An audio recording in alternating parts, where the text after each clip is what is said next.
শুভ রাখি পূর্ণিমার শুভেচ্ছা সকলকে। আশা করি তোমাদের সবারও রাখি পূর্ণিমার দিন খুব ভালোভাবে গেছে। আমিও আমার বাপের বাড়িতে গিয়ে ছোট কচি কাঁচা সবার সঙ্গে মা বাবার সঙ্গে স্পেশালি খুব আনন্দ করেছি।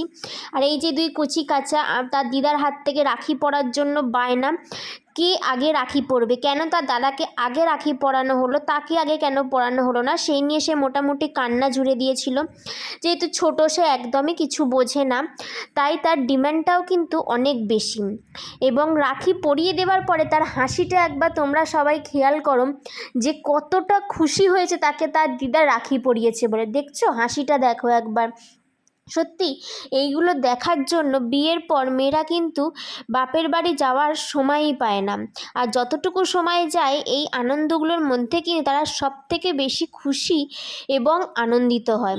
যাই হোক, মোটামুটি তারা তো মিষ্টি বা এসব খেতে বেশি পছন্দ করবে না, তাই তার দিদা তাদের জন্য চিপস বা লজেন্স জেমস এইগুলোও কিন্তু এনে রেখেছিল। তো সেগুলোই তারা মোটামুটি খেয়েছে। মিষ্টি তারা সেভাবে পছন্দ করেনি, প্লেটটা দেখেই বুঝতে পারছো তোমরা। যাই হোক, তার রাখি পরার পরে হঠাৎ মনে হলো আমার হাজবেন্ড অর্থাৎ তার প্রিয় আঙের কাছে আংকে সে রাখি পরাবে।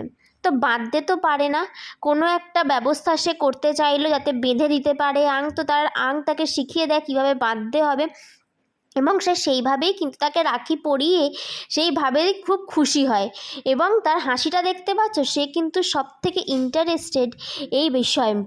এইসব করতে করতে আমার দাদাও এসে হাজির, অর্থাৎ আমার পিসির ছেলে, যাকে আমি আমার দাদা হিসাবে ছোট থেকেই রাখি পরিয়ে আসি। তো তার সঙ্গেও বেশ কিছু হাসি মজা খুনসুটি হওয়ার মধ্যে দিয়ে কিন্তু আমার সন্ধেবেলা মোটামুটি 2-2.5 ঘন্টা এইভাবে মজাতেই কাটলো। 2-2.5 ঘন্টা হলেও দিনটা ছিল অত্যন্ত আনন্দের আমার কাছে। এইভাবে যেন প্রত্যেকটা মেয়ে বাপের বাড়িতে গিয়ে একটু হলেও অন্তত খুশির আনন্দটা গ্রহণ করতে পারে। যাই হোক, আশা করি তোমাদের সবার দিন ভালো যাচ্ছে, আমারও দিনটা খুব ভালো গেছে। ভালো লাগলে অবশ্যই লাইক শেয়ার কমেন্ট করতে কিন্তু ভুলো না।